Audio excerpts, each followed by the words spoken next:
जी हाँ दोस्तों, नमस्कार। तो सबसे पहले मैं अपने विद्वान साथियों को, विषय बहनों को, सभी विद्यार्थी गणों को, सभी प्रियजनों को बहुत बहुत तहे दिल से स्वागत करता हूँ। विद्यार्थीगण, आइए आपका भाई, आपका दोस्त सायंकाल की वेला पर मुखातिब होने पुनः जितेंद्र क्लासेस की इस ऑनलाइन कक्षा में मुखातिब होने आ चुका है दोस्तों। और आप भी पूरी एनर्जी के साथ, पूरी शक्ति के साथ, पूरी ऊर्जा के साथ जुड़ जाएं। प्यारे साथियों, जैसे आप देख रहे होंगे, जो हमारे मित्र इस चैनल को सब्सक्राइब किए होंगे उन तक नोटिफिकेशन पहुंच रहा होगा। हमारा बिंदु छंद चल रहा, बहुत अच्छे से हर एक टॉपिक क्लियर हो रहा, और हर एक बिंदु को आप जब तक बारीक से या बारीकी चीज़ों को नहीं पकड़ोगे तब तक याद रखना, हमेशा और हमेशा सफलता के दरवाजे से दूर होते जाओगे। ये मेरी गारंटी, जो सत्य चीज़ें हैं वही बोलता हूँ।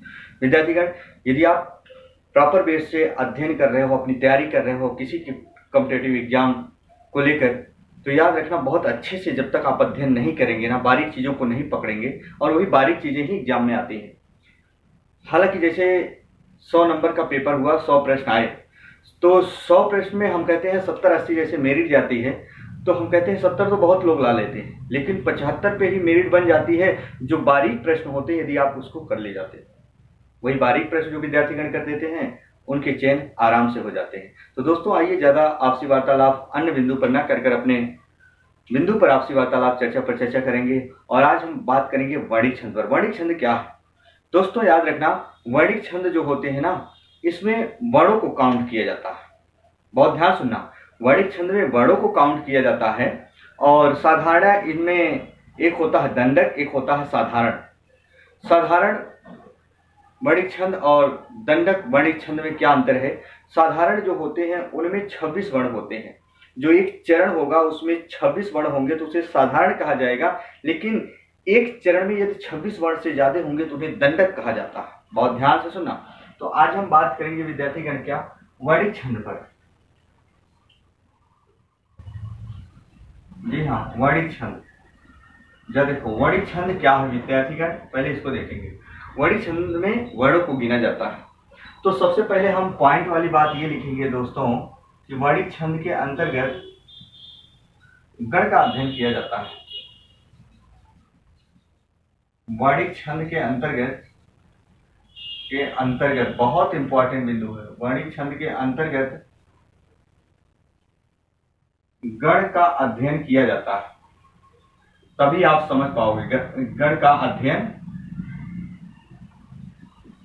किया जाता है, याद रखना, ये जरूरी है, नहीं तो वहां समझना बहुत मुश्किल हो जाएगा। विद्यार्थीगण याद रखना, अभी सेम आएंगे तो वहां परेशान हो जाओगे।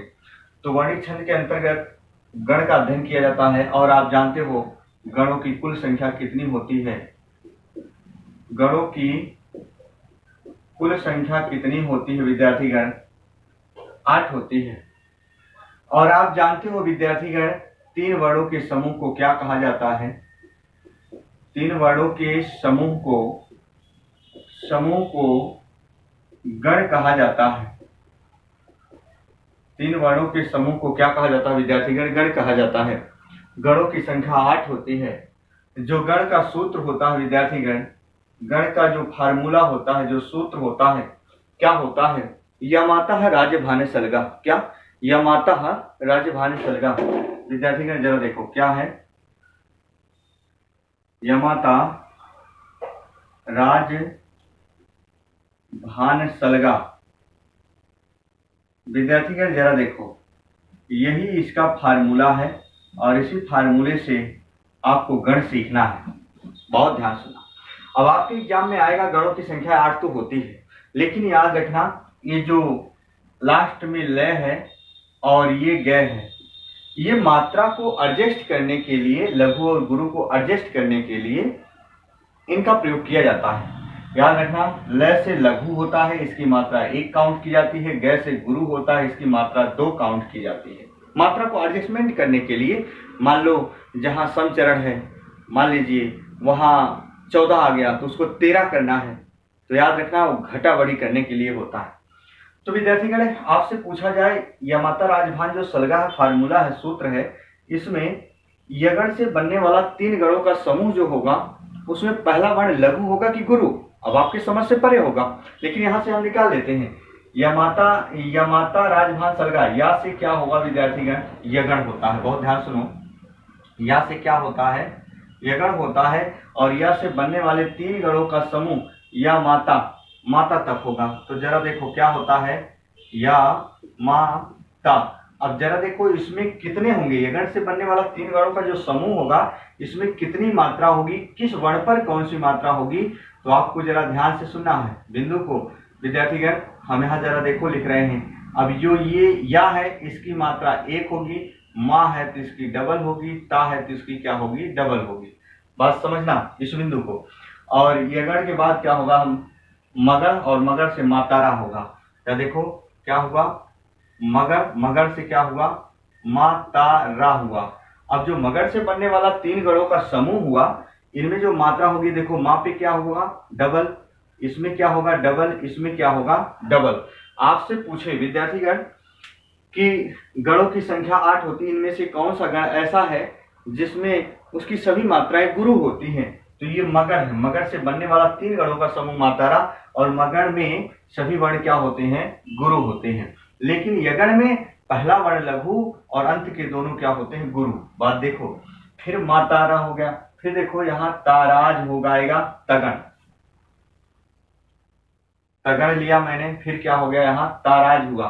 तो जरा देखो विद्यार्थीगण जैसे है वैसे लिख रहे हैं, गड़बड़ मत करना नहीं तो फिर धोखा खा जाओगे। यहाँ देखो गुरु, इस पे गुरु, इस पे जरा देखो, समझ गए।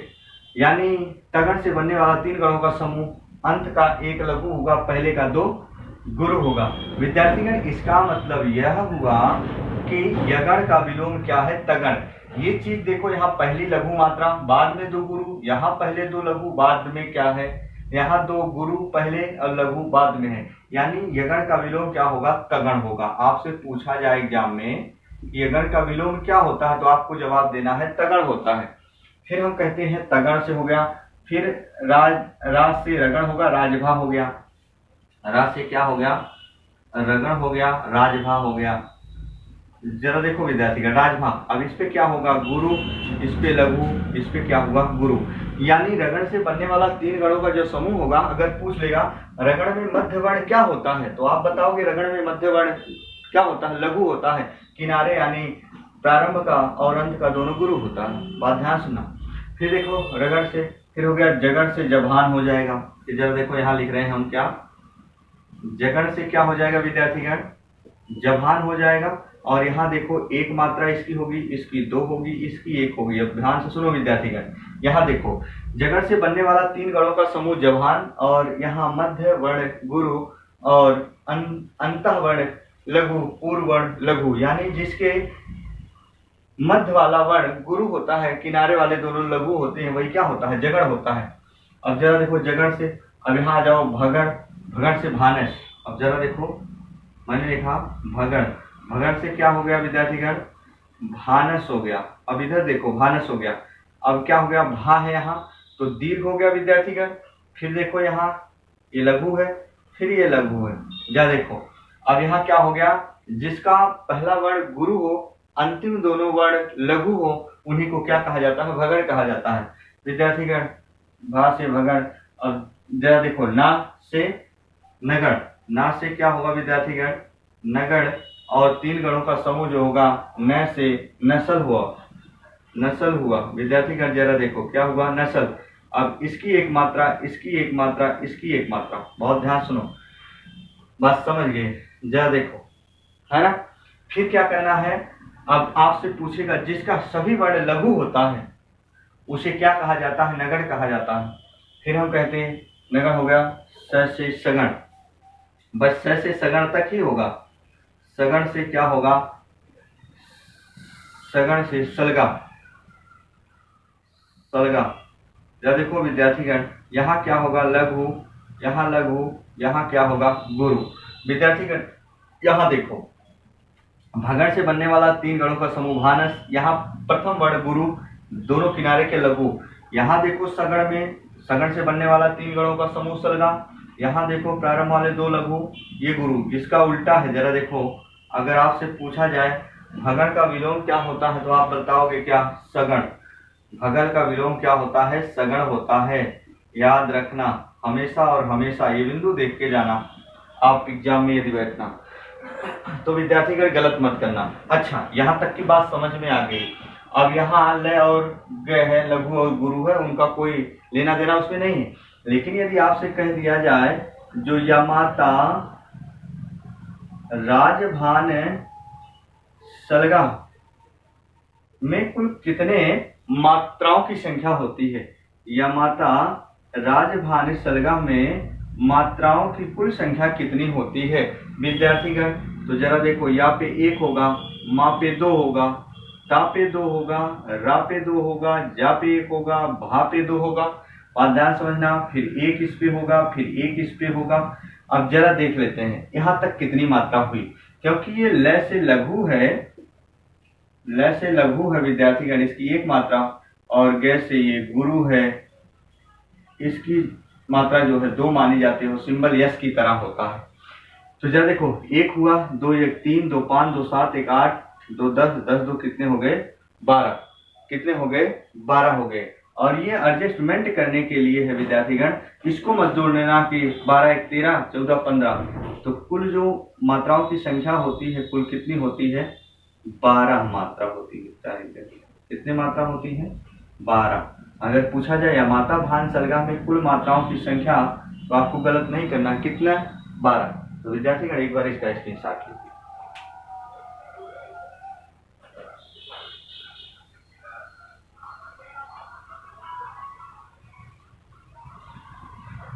तो दोस्तों, ये चीजें आपको पता चल चुकी है। ध्यान से सुनना, एक पॉइंट और हम बता रहे हैं, जहां मैंने ये कहा था, क्या यदि 26 वर्ण किसी एक चरण में, बहुत ध्यान सुना, किसी एक यदि चरण में 26 वर्ण है। कितने वर्ण है? 26 वर्ण है। मान लीजिए एक चरण है कोई चीज यहां तक, और इसमें यदि 26 वर्ण है, तो इसे क्या कहा जाएगा? साधारण वर्णी छंद कहा जाएगा। क्या? साधारण वर्णी छंद कहा जाएगा। बहुत ध्यान से सुनना, प्रश्न आता है। और यही यदि किसी एक चरण में 26 से अधिक वर्ण होंगे, 26 से अधिक यदि वर्ण होंगे ना, तो इन्हें क्या कहा जाता है? दंडक कहा जाता है। क्या कहा जाता है? दंडक वर्णी छंद। याद रखना, कभी गलत मत करना। तो अब आपको ये सारी चीजें पता चल गई। अब नेक्स्ट वीडियो में जब हम मिलेंगे विद्यार्थीगण, तो उनमें वर्णी छंद के अंतर्गत किस छंद में कितने कितने वर्ण होते हैं, डायरेक्टली हम वर्ण को संकेत करेंगे, और जिनमें सेम होंगे उसको हम अलग प्रकार से डिफाइन कर देंगे।